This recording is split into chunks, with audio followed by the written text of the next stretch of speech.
The following is a production of 90 FM's Public Affairs. The views expressed in this program do not necessarily reflect those of the University of Stevens Point, the University of Wisconsin Systems, its Board of Regents, or 90 FM. It's 6 o'clock, it's Wednesday. It's time for Sports Beat right here on 90 FM.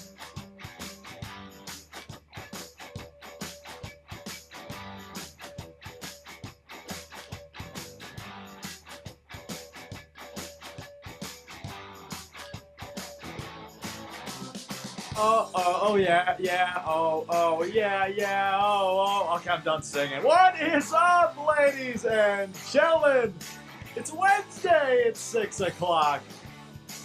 I'm Alex Strofe on the mic. Find me on Twitter at Alex_Strofe. At 90FM Sports as well for all your 90FM Sports updates. I get a cool title. I'm the sports director around here. We do this each and every Wednesday with two of my very good friends. First off, on mic number 2 is Mr. Malik Jackson. Woohoo! Hey everybody, what's going on? How you doing? I'm feeling great. This has been a fantastic week for myself. Getting ready for spring break, going to Los Angeles. Oh, California. Man, it's going to Los Angeles? Los Angeles, man. And it's well deserved. City. And it's been crazy though. It's been a crazy week. I had to do so many papers, essays, projects, and everything of that nature. So it's been crazy, but a lot of things to talk about. Oh, I like that. One more time. You see what Alex California does, love. All right. Yeah. Jake, what's up, my friend? Jake Senhol's in the build. Oh, he went from sweatpants last week. We've been doing the video podcast, which you can find on YouTube. Just YouTube, Sports Beat video or Sports Beat podcast. What's it called? Video podcast. Video podcast. Okay, yeah, you can YouTube that. Last week, Jake was rocking a hoodie and some sweatpants. This week, he's all dressed up in a nice golf shirt. Well, last week, there's 2 reasons. I had no laundry done at all, so I need to do something tonight. Those were dirty sweatpants, actually, that you saw. And this great. week, I had all fresh laundry. And yeah! Let's get dressed up, why don't we?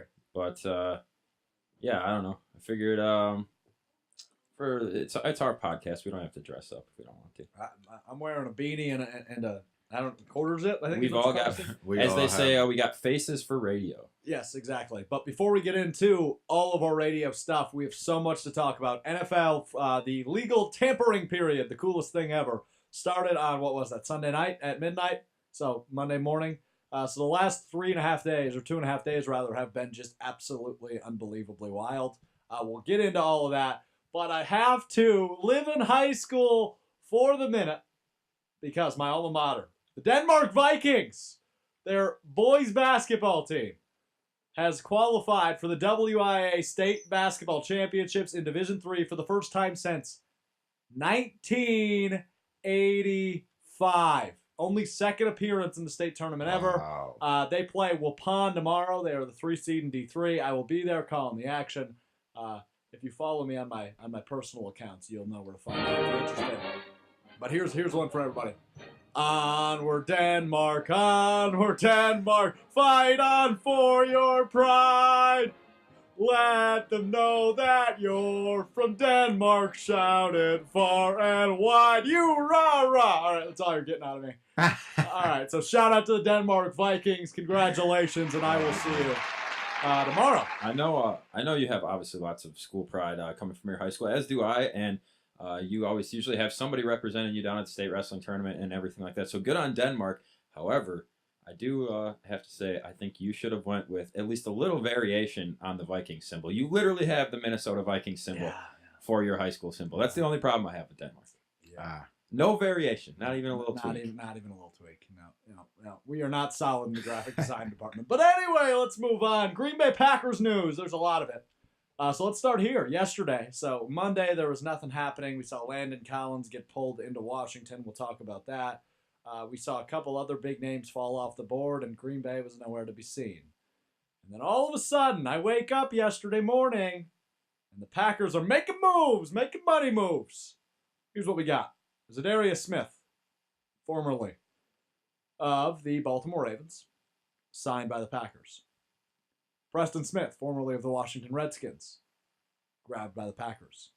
Adrian Amos, a safety, formerly of the Chicago Bears, grabbed by the Packers. And then just a couple hours later, offensive lineman Billy Turner, formerly of the Denver Broncos, snagged by the Packers. So 4 big moves in just a few hours after not much on Monday. They will officially ink all those guys either today or tomorrow.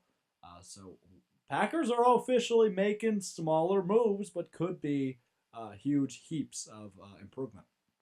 Well, they're players that you need in positions that we're lacking for money that is not $84 million. If you're talking Landon Collins, and I think C.J. Mosley got upwards of $60 million as well, which were a couple players we mentioned we would like to see on that Packers squad. But I mean, you can get a player of almost the same quality. Obviously, they have something yet to prove coming into the Packers organization, but you get a quality player at a good price. There's nothing but positives here that I can see. I'm with you, Malik. Any thoughts on the Packers signings from a Falcon fan? Yeah, definitely the Preston Smith acquisition is definitely a big one. That's a position that you all were lacking of, and that's a big pickup. But like you said, Jake, I think that coming into this Packers organization, you have to understand what the championship pedigree is and knowing what the culture is in Green Bay. So you got to come and bring it. But I think that these 4 acquisitions is pretty good for you guys, because a lot of Packer fans that I know, they were pretty upset, like you said, Alex, about the first couple of days. You really didn't hear much, or you didn't really see any moves being made. So, yeah. Well, and these moves also is pretty good. Yeah, and these moves also result in the release of former first-round pick Nick Perry. So that's also Nick Perry off the table. Antonio Morrison, another linebacker, was cut by the Packers. Moves are being made all over the place. Again, nothing huge, but that was pretty big. Let's move into the really huge moves that were made. 2 of which were by trade, a couple of which were by signing. Let's start with what happened last night, which we maybe saw coming, but maybe not really, and that was a trade. Give me the siren! The New York Giants sent Odell Beckham Jr., potentially the top wideout in the entire league, to the Cleveland Browns for a first-round pick, a third-round pick, and former Michigan safety Jabril Peppers. What the? What? Former college roommates, Jarvis Landry and Odell Beckham Jr. reunited alongside Mr. Baker Mayfield and Kareem Hunt and Nick Chubb and David Njoku. And holy crap, the Browns might actually be good. The Browns might actually be good. They won 7 games last year. I would put them in triple digits without hesitation this year. I honestly believe this move, how can they not make the playoffs? I think arguably they become the best team in their conference now. In their conference or division? In their division, towards the top of the AFC. But I meant between them, the Bengals, Steelers, and who am I forgetting here? 4th team. Jags. No, that's the South. No. You said Chiefs, Patriots, Chiefs. Browns. That's who I forgot. No. The Bengals, the Steelers, the Browns.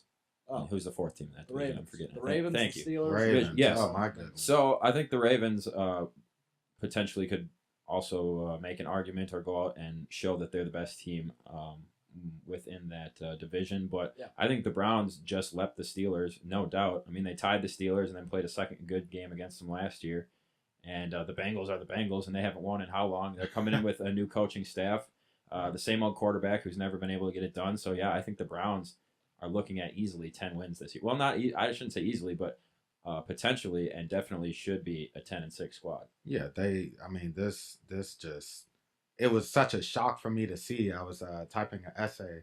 I posted something on Twitter. Not to interrupt you, but you had arguably the best reaction to this on all of social media. I was really shocked because I was really focused down typing and stuff, and then I was like, whoa, what? I couldn't believe it. I was like, what? I was laughing. Your video made me laugh for about a minute straight. Really? Yeah. I was like, really? New York? I mean, that just shows. I mean, you see all these NFL stars coming out on Twitter saying there is no loyalty in this business because it's a business.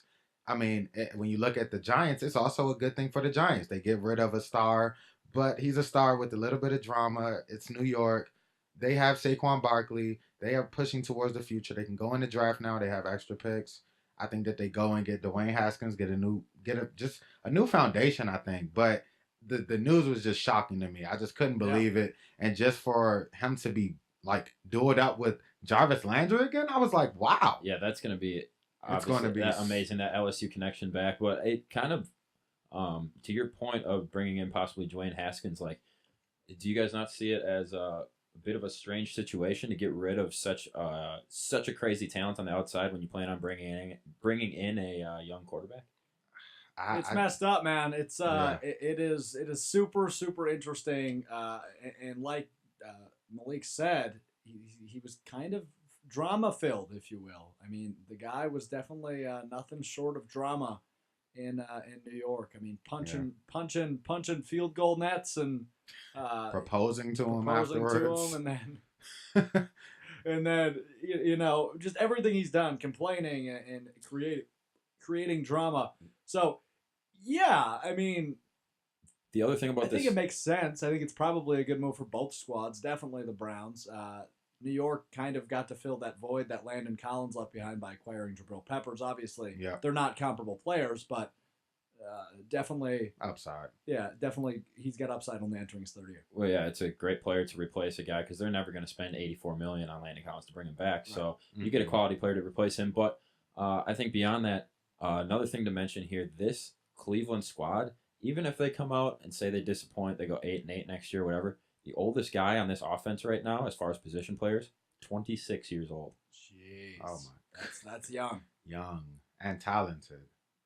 Very talented. Oh, talent across the board, and none of them older than 26. That's amazing. Absolutely insane. They're in good shape. They're in good shape. Yep. So realistic, I guess. What is the realistic expectation for the Giants now? Where does this put them? I don't know how to react to this. I mean, they still have Saquon.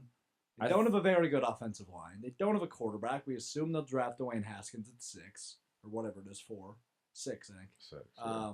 It's almost hard to be worse than they were last year, though. I mean, even with Eli's going to play this year. You think the whole year? Not the whole year, but the first 4-6 games. First few games. So let's say you get one win under Eli. If Haskins can come in and win a few more, because not a 4-12 season next year wouldn't necessarily be a 100% failure for them. I mean, it's not the season that you kind of want, but let's say Haskins only does play 6 or 8 games. He's able to win 3 of those. I mean, that's not terrible. We saw the future franchise quarterback of the New York Jets pretty much start hot and then flop the rest of the year, and everybody still believes in Sam Darnold. He was only able to win 3 games last year. So I don't think that you should be shooting for the moon next year if you are a Giants fan. I think you should be somewhat realistic, but also expect to win just as many games as you did last year, at least. Yeah, but I also just see it as, you know, like you have Saquon Barkley, and when you see what type of talent that he is a generational running back. I've never seen nobody just break off the tackles the way that he does. It's very Barry Sanders-esque. It's amazing, you know. But then he doesn't have a line, and now you get rid of a wide receiver. But maybe they're putting the franchise on the back of Barkley now. They're saying, look, this is your team. We got rid of him, you know. And I mean, Barkley is a stellar guy. I mean, he's such a class man. He conducts business very well. He knows how to conduct himself as a young man coming into the league. It's been such a long time, though, since we've seen a successful team be run through a running back. I mean, we've seen Ezekiel Elliott, his team be effective when he's off the field, but can they not win or not perform without him? Yeah. No, I think that they still get their worst without him, but I don't think he's the end-all, be-all of that team. Yeah. And we've seen it with Le'Veon Bell, too. I mean, the Steelers missed the playoffs, but it's not like they won 2 or 3 I want to jump games. into that before we get into our first break. So we'll get into AB on the other side. We'll dive a little bit deeper into the Packers and other big moves on the other side. But last move I want to get into before we hit our first break here in about 5 minutes. Le'Veon Bell, after not playing in 2018, has officially decided to sign with the New York Jets for 4 years, $52.5 million with $35 million guaranteed. Big contract. Not exactly what he wanted from Pittsburgh last year, which is just strange to me. He whittled it down to New York and Baltimore last night, and it came out at about, I think it was 11:30 midnight, that he would be signing with New York. And this is a questionable move to me because I don't think this makes them a whole lot better than they were. Well, This move alone. so it's a questionable move from the team standpoint, not Right. from Le'Veon Bell's standpoint. No, because, not from I think it makes sense for Bell, even though, just like I've been saying all along, he's never going to make up that $14 million. I was like, he's not going to make up that $10 million he could have gotten by coming back in week 8 or 9 or whatever. Like, he's not going to. And now if you look at this contract, it averages, I think, 13.1 a year. Yeah. So, no, he has failed to do what I guess he set out to do, in my opinion at least. But so for him, makes sense to go to New York. As I think you're right, though, as far as New York itself as a team, they're not a running back away. I mean, they're not. They won 3 games last year, maybe 4. Yeah. I can't remember. But I think he will help Sam Darnold and will open up the playbook, at least to a degree. Yeah, 4 wins for the Jets last year. Obviously, that lands them last place in the AFC East. But, they're not a running back away. That's a really well said sentence by you. They are not a running back away. He obviously adds talent. I mean, he's Le'Veon freaking Bell. He's good at football. But that doesn't change things for the Jets. They're still under Sam Darnold, who's going to be a second-year quarterback. They're still under a mediocre, at best, offense overall now. You add a huge playmaker and a really good running back. Yes, in Le'Veon Bell. Sam Darnold will be matured and probably a little bit better than he was last year. Yes. Does that make the Jets anywhere near competing for the top of the AFC East? I'm going to let you guys answer that for me. Yes or no? Oh, it's a big no. It's a big no. It's a no. Another thing to mention is Todd Bowles still the coach there? No, Adam No, Gase. Adam Gase. Remember that Okay. press conference with the Wild That's Eyes? right, Yeah. the Wild Eyes. Okay, yeah, that's what I thought they had a coaching change, but I couldn't remember who. And I mean, Adam Gase has had success other places, but he's also failed other places. So it's a new head coach coming in, which is just another factor. We will see. We will see how that Crazy pays eyes. off. I forgot about that. Yeah, we could call that something else, but we won't. So yeah, Le'Veon to the Jets, OBJ to the Browns. Which move do you guys? I don't know if I want to say like more because I think OBJ is the obvious of answer. course, yeah. Was OBJ more surprising than Le'Veon to the Jets? Oh, I think so. Oh, And we've just been waiting so long for something to happen with Le'Veon. It was Right, like it's almost a 2 years ongoing thing. right. It's been 2 So years, it's like I guess a finally, year, okay, an entire yeah, year, but- great. He went to the Jets finally, but Odell Beckham. I know you had mentioned that he had been on the trading block for a while, and I think he was legitimately, and then he was being teased, and then he was legitimately. Well, I just think it's back and hilarious forth. how Dave Gettleman, who might be the worst GM in all of football, said at the NFL Combine, that was like less than 2 weeks ago, that we didn't sign Odell Beckham Jr. to a ginormous contract just to trade him. And here he winds up mm-hmm. in Cleveland with his good buddy Jarvis Landry and a solid quarterback in Baker Mayfield. I'm excited for the Browns That's in gonna be a 2019. lot of fun. Yeah, I'm happy for them. It's going to be a lot of fun indeed. We're going to take our first time out on the other side. We got Antonio Brown. We got the Packers. We got Mark Ingram. We got Eric Weddle. We've got so many names. It's feeling okay. Best Coast. You're listening to Sports Beat 90 FM. Jackson, Senholes, Stroke. We'll be right back.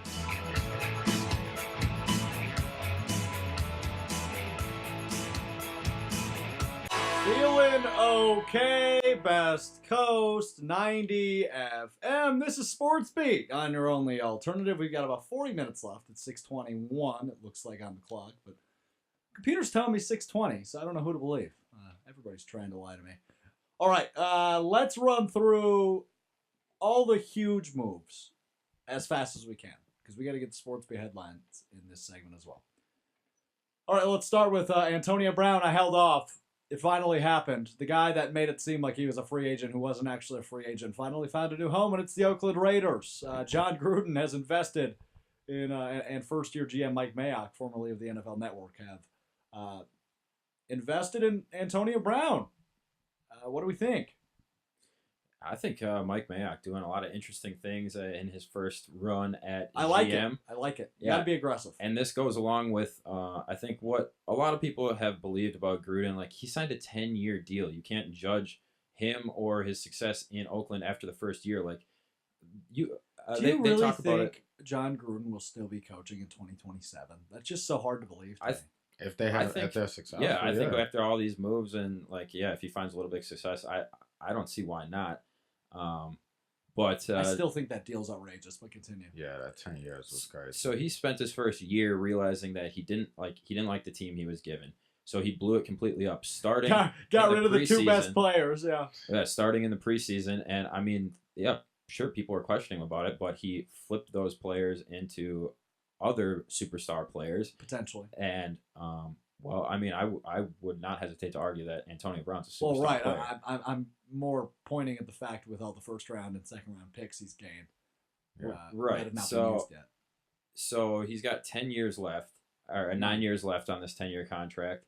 And I think that they're going to be an interesting team moving forward. And I also think that they probably realize that they're not actually in on the Murray sweepstakes. And hold on. Breaking news. It's not huge, but we'll take it. The Packers have officially re-signed Mercedes Lewis, tight end, to a 1-year deal. Exciting. Yeah, that's about it. Go on. I don't know. I've lost my train of thought on this now. I've been trying to say it. Well, give me something Mercedes then. Yeah, no, I want to talk about the Raiders. But anyways, I think John Gruden will be fine, and I think Mike Mayock's doing good things. Obviously, they know they're not going to get Kyler Murray, so you do something to help out your still young and highly paid quarterback, and I think they're going to be all right. And also, I want to toot my own horn that I did say on last week's show that Antonio Brown was going to end up in the Bay Area. You two thought it was San Francisco. I said it was going to be Oakland. So, well, just throwing that out there. Good call. I mean, it was huh? I said, well done. Good call by Jake. Got to get one every once in a while. That's true. But I think it was an amazing move for Oakland. You can't go down from where they were last season. It was so bad. I mean, everybody was calling for firing him after everything that he did. But like you said, the GM is making a lot of headlines. And he's making moves and getting Antonio Brown onto your team and then going out to also get a Tyrell Williams. And he's going to be on the other side. That's amazing for them. I mean, you saw what he did with the Chargers in the playoffs last year. He was very, very good. Just going up and being a big man that can go get the ball like a Calvin Benjamin. But he's showing his way. But that's just it's really good for Gruden. I mean, the Raiders, it's been tough for them. I mean, giving up on Khalil Mack, losing him to the Bears, and then seeing what he did with the Bears. You know, it can be heart-wrenching. But runner-up for Defensive Player of the Year. True. Do you see the signing of Antonio Brown and the acquiring of him potentially revitalizing Marshawn Lynch at all? No, I think he's probably not what he once was. Well, he's not what he once was. But maybe he can have a big year. Maybe that'll help explode the offense a little bit. But, yeah. I can't name another wide receiver off the top of my head on the Raiders. So isn't Bryant on that team? Martavius Bryant. He was. I don't know. It was a 1-year deal. I thought they cut him, but I could be wrong. Anyway, yeah. So that move for Oakland, it's a good move. Obviously, it's going to help your offense. I'm interested to see what they do at quarterback. Yeah. I don't think they love Derek Carr. By the way, we didn't bring this up. Antonio Brown goes from $0 guaranteed to $30 million guaranteed. Yeah, he finessed the crap out of that deal and made it his way, and he did a nice job with that. Indeed. So yeah, no, I view it as a very, very good deal for Oakland. But I still don't put them over 5 wins. Maybe 6. I don't see them winning much more than that. They're just not a very good football team. And the AFC is getting so competitive. It is indeed. So we'll leave that at that.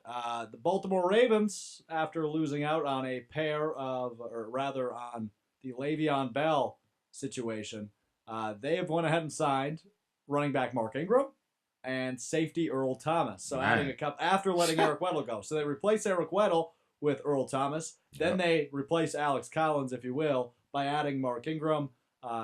Good moves by Baltimore. I mean, after losing out on a guy like Le'Veon Bell, you go out and do the next best thing, and that is giving Mark Ingram his first full-time role, we assume, in quite some time. He is so in good. a couple of years. Yeah, I think Mark Ingram is fantastic too, and he's not. He's going to work with Lamar Jackson right. well, I think. He can catch the ball. I wouldn't say that he's been overshadowed by the other people on his team. I think that they have always worked great, and he's been a nice complimentary back. But I also think he has full capability of being a number one guy. Yeah, and he's a smash mouth runner, which fits perfectly in the style of offense that the Baltimore is going to be trying to run right now with Lamar Jackson. Yeah, it's gonna. I mean, you talk about how much with the variation of offensive schemes that they can fit for both of them now being in the backfield, and then you add a plus. Yeah, they did get rid of Terrell Suggs, but he's older now in his career. But you added Eric Weddle, and I mean that just brings it that much character. I said Eric Weddle, excuse me, Earl Thomas. You bring him on the team, and that demeanor, that Ray Lewis demeanor, that Ed Reed, you bring that type of pedigree. Yeah, he did get hurt the past 2 seasons, so we don't know what his upside will be. Oh, the Chiefs also cut Eric Berry, so I mean that'll be interesting to see where he goes. That was new a couple of years ago or a couple hours ago. Yeah, maybe a good fit for the Packers, but a lot of teams will likely throw a contract at him. You said Eric Weddle will bring him up. He signed with the Los Angeles Rams after being released by the Ravens earlier this week. Huge fan of that move. The Rams, they were in the Super Bowl. If they're trying to get better, I think they just did it with one of the best safeties in the league. Well, and we saw their secondary get exposed, and I mean, everybody was LaMarcus Joyner was supposed to be so much better than he performed this past year. He's a free agent. Yeah, exactly. So they're filling holes with talented players, and I mean, that squad just keeps getting better. Yeah, that's gonna be very, very interesting to see if the Rams can come back at the level they played this year. So stacked. They are in good shape.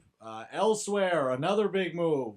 C.J. Mosley, formerly of the Ravens. So the Ravens lost another guy, C.J. Mosley. He went to join his rival, Le'Veon Bell, in New York with the Jets. Again, good move by the Jets. I wish the Packers would have snagged C.J. Mosley, but he got a big contract. We'll see how they do. Yeah. That's pretty much all I have on that move. Finally, Nick Foles has officially signed a 4-year contract with the Jacksonville Jaguars. He is the guy because they have went ahead and cut Blake Bortles. $88 million for Nick Foles. He deserves 88 in 4 years with 50.1 guaranteed for the former Super Bowl MVP. Does this bring the Jaguars back to a favorite in the AFC South? I think it does. I mean, when you add a Super Bowl MVP and then Nick Foles, you bring him to. I feel like the Jaguars were only missing that piece. You have Leonard Fournette. You have a decent wide receiving core. You go to their defense. They're stacked. They didn't have it. Like I said in the previous show, when you have a team that has a quarterback that goes out and throws, half of his throws are interceptions in each game of the season, there is no type of chemistry being made. The team doesn't have any type of time. The time management, the time of possession is always against them. Their defense gets tired. And when you have great players on your defense, you have to give them time to rest. Half of his throws are interceptions. I was just doing some math in my head there. That doesn't make sense, but I understand your point. Yeah, you get what I mean, though. But yeah, I mean, when you talk about that, I think that's important, man. Well, I would agree with most of what you said, but after what they did last year, I don't know if you can say that they are only a quarterback away, because the year before, even with that quarterback, they did almost beat the Patriots in the AFC Championship. Then they come back with the same team, and they had a goose egg of a year. And then on top of that, the Texans showed what they were capable of last year. The Titans are still good, and the Colts are good, and the Colts get better every it's single a tough year. So I still have Jacksonville taking last in the AFC South. It's taking last. Taking dead last. Right. I think that they will be better than the Titans, and I think that they will compete with the other two teams. But I have a hard time not seeing the Texans winning that division next year. Fair enough. All right, let's step away from football for a minute. It's time for Sports Beat headlines. Ladies and gentlemen, can I please have your attention? I've just been handed an urgent and horrifying news story. Gossip, rumors, panic in the streets. We're lucky. Cannonball! You're listening to 90 FM. Now for your Sports Beat headlines. Well, headlines are going to be short and sweet this week, as we have a lot of football yet to discuss. But we're going to start off talking about your boy, Alex. Let's go. A little bit of Russell Westbrook. I was excited to talk about this. So I'll get through the headline, and then I'll just let you kind of go at it. Russell Westbrook was fined for threatening a Jazz fan and his wife. Oklahoma City star Russell Westbrook was fined $25,000 for, and I quote, directing profanity and threatening language to a fan. The NBA announced this Tuesday afternoon, so yesterday afternoon. And, of course, the incident occurred on Monday during the Jazz and Thunder game. We've seen Russ have problems with the Utah Jazz fans, especially in the past. He has problems with multiple different fan bases, but Utah seems to be an especially big Achilles heel. So, Alex, how did you process this whole situation? not surprised by the $25,000 fine, I would imagine. Not shocked by the fine, but I liked his reasoning behind it. So basically, for those of you that haven't heard the story, Jake kind of gave it to you. So what the fan said to him was, something about getting on his knees like he's used to, which Russell Westbrook did not take kindly because he was icing his knees during the game. Westbrook then went ahead and multiple times said something around the lines of, "I will beat the out of you." And your wife. Well, he didn't say. He said your wife too. Right. He said, "I'll beat you and your wife." And that completely got misconstrued because I heard national people saying Russell Westbrook said, "I'll f up your wife, or I'll f you up and f up your wife, whatever." But all he said was your wife too, which is still not acceptable, still not good. But he didn't blatantly say. Look, for a guy that's never been in trouble in Russell Westbrook, I'm saying legal trouble. Obviously, he's been in trouble with the league.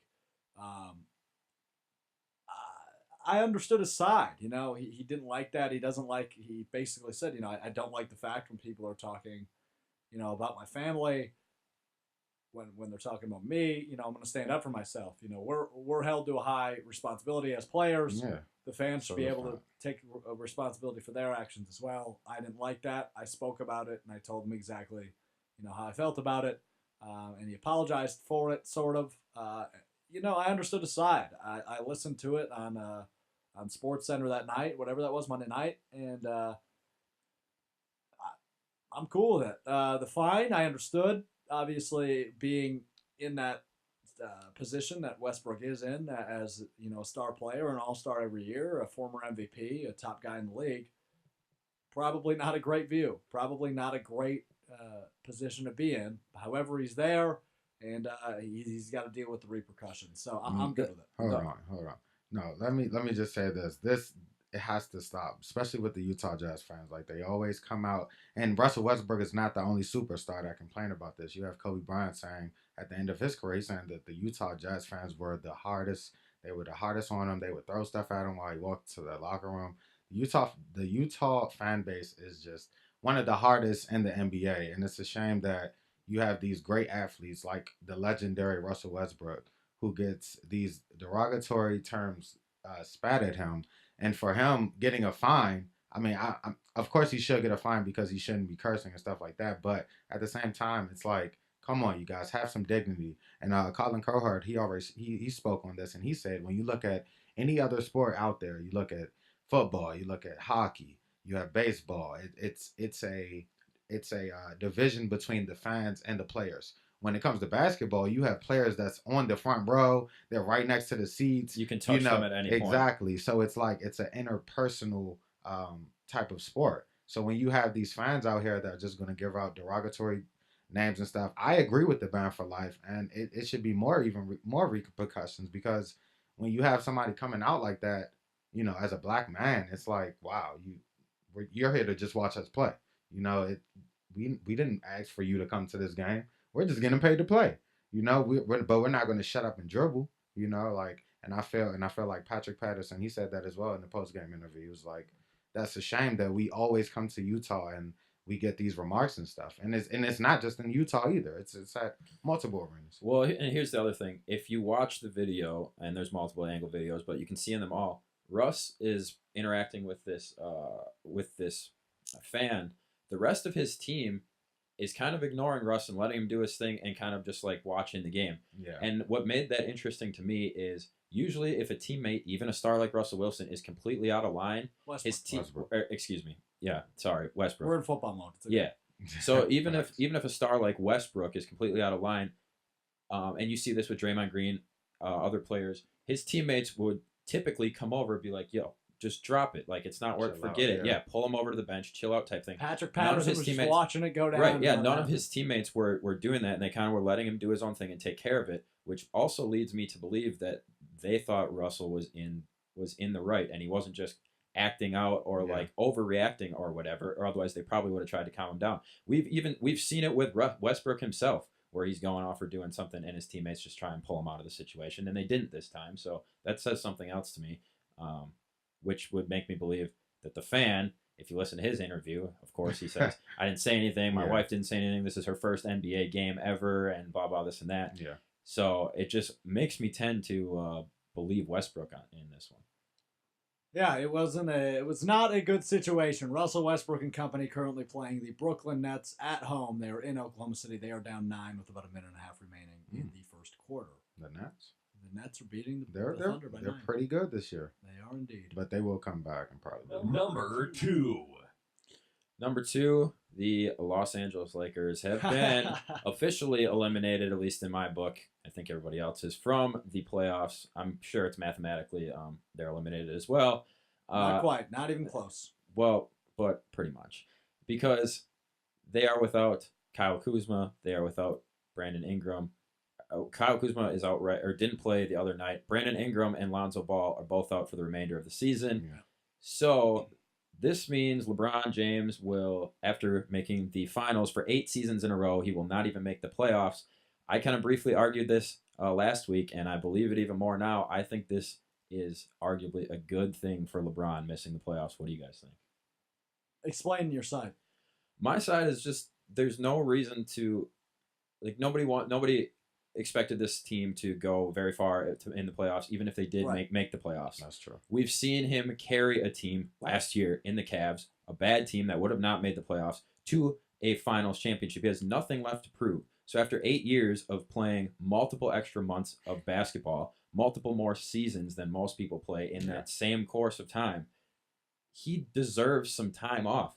Why waste time going and getting swept or winning one game in the postseason or whatever? You can just take time, not play basketball, not worry about it, reevaluate things, figure out what they want to do as a team, and then come back next year. Like, for me, after doing everything LeBron has done, like, it doesn't matter that he's missing the playoffs for the first time in 10 years, 11 years, whatever it was. I mean, that's a streak of, 13, something like that. I mean, that's a streak. You say 8 years. He went to the finals for 8 years in a row. Let the man have a break. It's going to be good for his body. It's going to be good for him mentally. And it'll probably be good for the team because they're going to realize, wow, we missed the playoffs last year. That's not going to be acceptable this year. You hit it right on the nose, Jake. I don't even know what else to say. I mean, I totally agree. When you have all of these superstars that just, they go through the postseason and they're just, they get to the offseason and then they just stop. They'll chill out, go on vacation. But you have LeBron. He goes deep and runs every single season of his career. Every single season he goes deep. Every year. And then after that, he'll go to the Olympics, if it is the Olympics, and it's like it takes a toll on you. And it's not like he's on the bench. He's playing. Last year, he's playing 45, the most minutes in the league. For the most 2 extra months a year for the past 10 years. It's remarkable. I mean, we've never seen an athlete built like LeBron that can consistently go at it at the highest level, being the best in the league, taking a team from being, if he wasn't on the team that would be like the Cleveland Cavaliers this year, the worst team in the league. I mean, you really just see what type of product LeBron James is, and he's a class man, and he deserves it. I mean, he will probably be doing Space Jam this summer and all the other stuff that he's in LA, but he does deserve it, Jake. I totally agree with you on that. And I think they did try to make it to the playoffs this year, possibly, but then you're right. If you make the 8th seed, you're going to have to go up against the Nuggets or the Warriors or possibly the Rockets. So it's like, why even waste? And now he's without 2 of his young guns and young stars, so he would just be carrying a team once again into the playoffs and probably get defeated pretty bad by, like you said, the Warriors or whoever's the number 1 they'll seed. probably get swept. No, you're right. Yeah, it's probably a good move. I just think waste time is I don't know. It only would have been 4 or 5 more games. I don't think it's wasting that much time. But I guess I get your point. Yeah, that's true. Yeah, I guess it's more of a reality check for the Lakers. You don't have stars. You don't have. You have LeBron. Brandon Ingram is now dealing with a really serious injury, similar to what Chris Paul had, which is scary. Bosh. Or what did I say? Paul. Oh, sorry. Yes, Chris Bosh. I'm sorry. No, thank you for correcting me. It's not even an injury. I mean, it is an injury, but it's not it's a health quote unquote issue. injury. It's a dangerous, life-threatening health issue. So that's scary, man. Yeah, so we'll see. We'll see. It's a cluster F word right now. It's a cluster F word for the Lakers. So we'll see what happens. Number 3. All right, last one. You're gonna have to kind of follow me here a little bit. The Big Ten basketball championship bracket has been released. It was released a few days ago, I think on Sunday. Wisconsin doesn't play until game number 8, which will take place on Friday. So Wisconsin's the number 4 seed, and they play the winner of Maryland versus the winner of Rutgers and Nebraska. So potentially the Badgers are going to see either Maryland, Rutgers, or Nebraska, but they do Likely get buys Maryland, into the but quarterfinals. Probably Maryland. Right, likely Maryland, Rutgers, and Nebraska have to beat each other and then beat Maryland in order to even get the chance to face Wisconsin. So let's just say hypothetically it is Maryland, Wisconsin. So they're already in the quarterfinals? They get a bye to all the way to the quarterfinals because they are the number 4 seed. Right. So they beat Maryland, and then they have, well, it would be the 1 seed probably. So Michigan or Michigan State. Who's the 1 seed? It would be game 7 winner versus game 8 winner. So game 7 is Michigan State versus the winner of Ohio State, Indiana. So likely Michigan State. Michigan State. So it'd be Maryland, Michigan State. Hey, if they can get to the Big Ten championship, that's going to put them in a really good spot. If they can get there, if they can win it all, I mean, obviously that'd put them in a great spot. Sure. For the tourney. Both momentum-wise and just showing that you can beat anybody. Michigan State in the semifinals. That's tough. tough. That's gonna be a tough matchup. They need to show Cassius Winston who's the boss, and they need to get a win. If they can make it to the tournament championship game, I truly believe that puts them in good. Real quick. I watched the UNC and Duke game, and Kobe White was very impressive. We'll get that after the break because we got to get to where we're right, where we're wrong, and at this time in 2 weeks because there's no show next week. Spring break, baby. He'll be in Cali. He'll be in Anago. I'll be in Green Bay. I'm actually going to Colorado. Oh, ooh. I'll be in Green Bay. All right. Apparently, I'm the only one that doesn't know how to have fun. You know who does know how to have fun though? It's Outcast. So Fresh, So Clay, 90 FM, Sandholes, Jackson, Strove. We'll be back with the last 15 of Sports Beat right here on 90.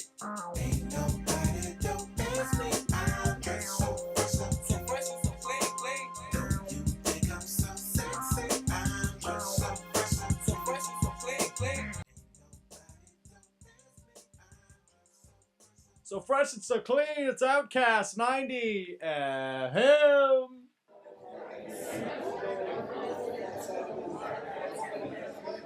Hey, pipe down. Sports Beat's back on. Thanks, Nathan Hansen. All right. So, you brought it up. It's the most wonderful time of the year in college basketball. It's March, for all of you that aren't aware. We have conference tournaments going on. You know, Notre Dame and Louisville currently competing in the ACC tournament. Louisville's just kicking the crap out of Notre Dame. Virginia Tech beat Miami earlier today.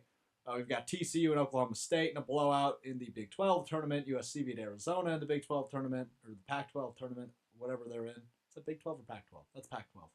Excuse me. Arizona? Pac-12. Yeah, so. Yeah. USC beat Arizona. And Colorado beat California in the Pac-12 as well. But these are still the early stages. None of them are very ranked. So besides Virginia Tech, but California used to be good.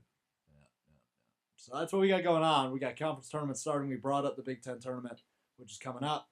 Selection Sunday is only 4 days away. Yeah, it is. 4 days away, right? Yeah. Selection Sunday's in 4 days. So when do the Badgers play? When does the Big Ten tournament start? Starts today. Badgers don't play till Friday, and tournament will be wrapped up Sunday. Has to be Sunday, right? Yes. Sunday.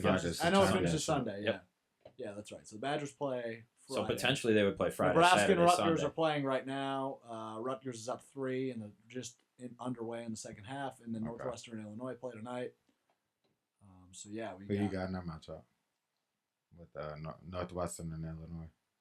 Northwestern. Western probably. Maybe Illinois. I don't know. Could go either. Illinois was pretty bad inside the conference this year. But Northwestern was even worse. So I'll go Illinois. Northwestern was 4-16 in the Big Ten. Illinois was 7-13. So I'll go Illinois. I'm still going Northwestern. Upset, baby. I'll take Northwestern. I'll go Illinois. We'll see. It won't really matter because they're going to play somebody better tomorrow. Yeah. We'll see. Anyway, so there you have it. That's what's going on today. A couple of matchups in the Big Ten tomorrow. And then, yes, most of these conference tournaments get done either Saturday or Sunday. So, lots going on in college basketball. We've got, of course, the tourney starting technically on Tuesday with the round of 68. The round of 64 begins on Thursday, a week from tomorrow. We will not be on the air next week. One final reminder, because we have spring break, and I'm going to be the only one still in Wisconsin, so we're not having a show. If you miss us, though, and you want to hear us, check out the Sports Beat video podcast on YouTube. Yeah, just listen to this. Just listen to the same audio. Or the past 2 weeks, either way. Or the past 3. You could dive into the archives. There you go. All right, Jake, right or wrong? Where are we going first? Oh, always got to go wrong. Ooh, I almost clicked the wrong one. Ignore if any. So you would have went wrong. No, I would have went right. Well, wrong. Which would have been wrong. All right. You're confusing that. Or 2 wrongs. Here you go. Where we were wrong from last week. May I have your attention, please? This is a special announcement. Fine. I'll admit it. Maybe we were wrong. Hey, it's happening! Everybody stay calm! You don't messed up, AA Ramon! Because they were wrong. What is that smell? Oh, smells like a used diaper filled with Indian food. Oh. Game over. This time next week, the Houston Rockets will be on a 10-game winning streak. All right, I'm pausing it. I'm pausing it. I'm not wrong. You are wrong. I'm not. He did his math wrong. They I won. did. Oh. And they won all 3 games he said they were going to. But they only were on 9 win So streak. you We're were going to wrong. win tonight. They play Yes, the Warriors. They play the Warriors and tonight. KD's not So playing. I will apologize in 2 weeks. Okay. But Nah, Okay. I was wrong. I said they would lose 2 out of those 3 games. yes, and we're about to hear that.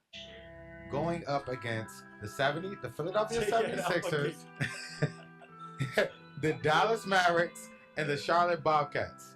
This is no laughing situation. So are they on a And 7-game win streak right now? They're on a 7-game win streak, and this will They be were only on a a 6-game win six-game win streak. At this time next week, Le'Veon Bell will be a Baltimore Raven. Baltimore Ravens will sign running back Le'Veon. Yeah, I got that one wrong, didn't I? Rest in peace, Baltimore.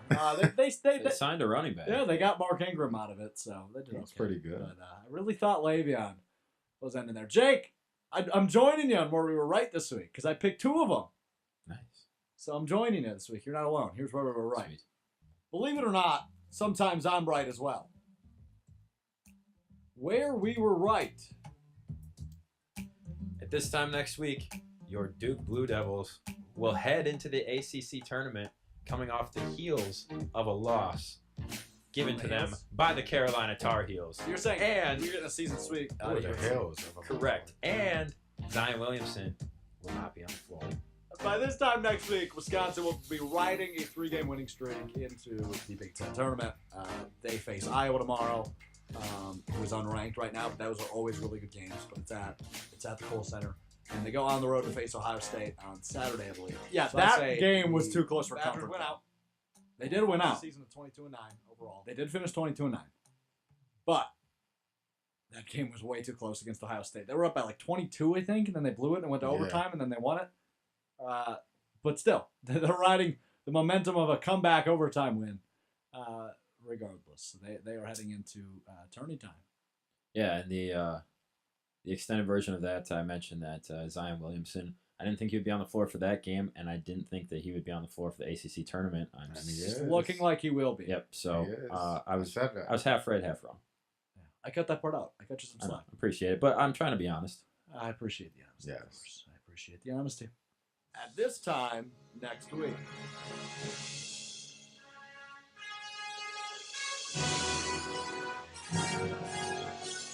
It's the future!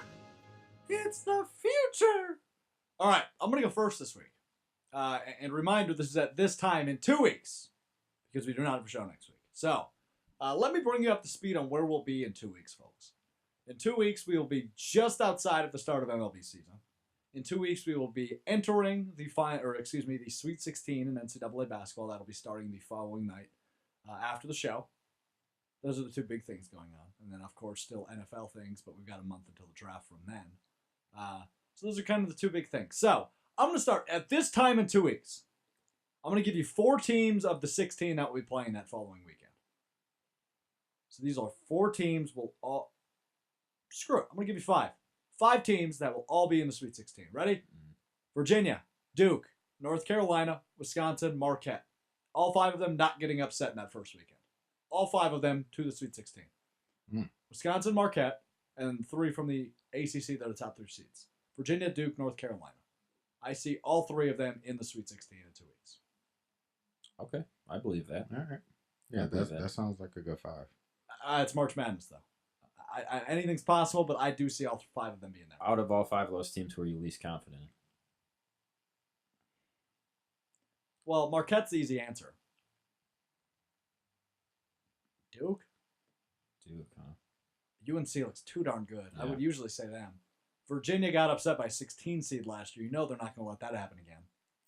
I think it'll be interesting to see who the Badgers get matched up with, too, because I don't want to say I don't believe in them, but I could see them losing some sort of fluky game in like 32, around a 32.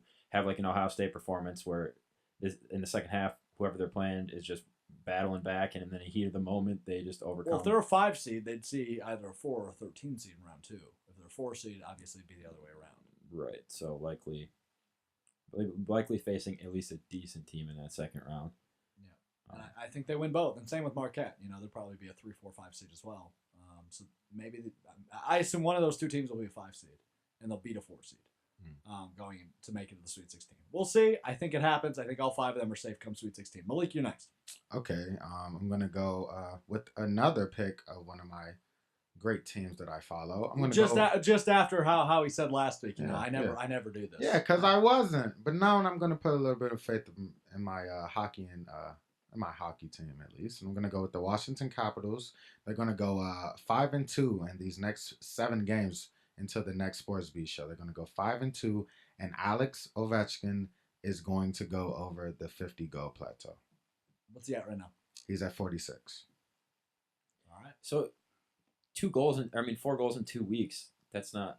Of course he's going to. I said over the 50-goal plateau. Yeah. So he could have 53. But I'm saying he only needs 4. Of course he's going to do that.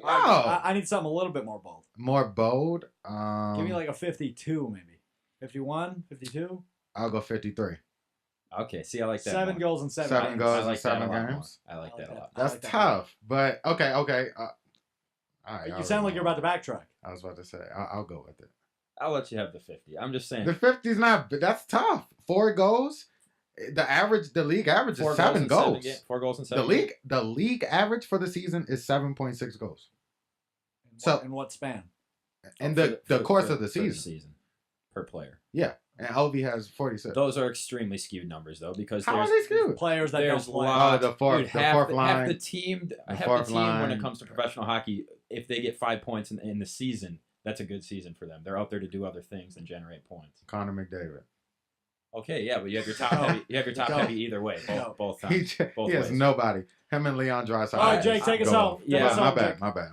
I shouldn't be giving you a hard time with yours, Malik, because Alex is probably going to yell at me, but I'm going to go with the softball again. Oh, God. 2 weeks from now, we're all going to be celebrating the Pointers as national hockey champions. When is as they go undefeated? When do they play in Lake Placid? Is that what it's called? The tournament is not in Lake Placid this year. Really? No, I can't remember where it's at. Michael Wengen and I were trying to look that up the other day, and we couldn't find it for some reason.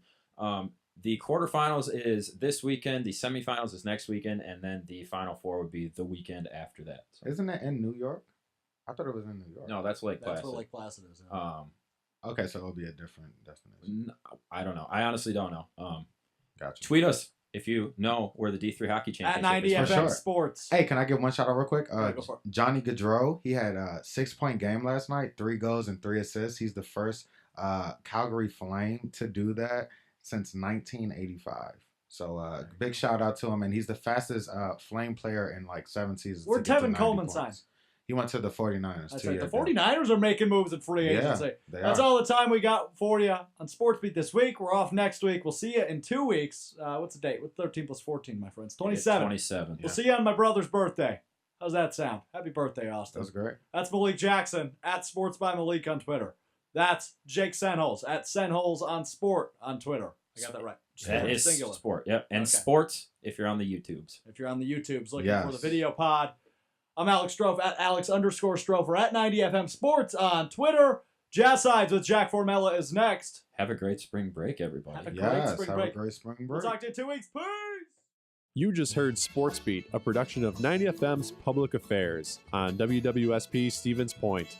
Tune in next Wednesday for our next show at 6 o'clock from 90FM, your only alternative.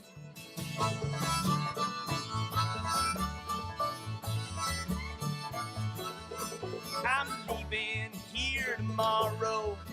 I'm leaving for to miss the pain. I'm going towards that mountain where I can rest my head.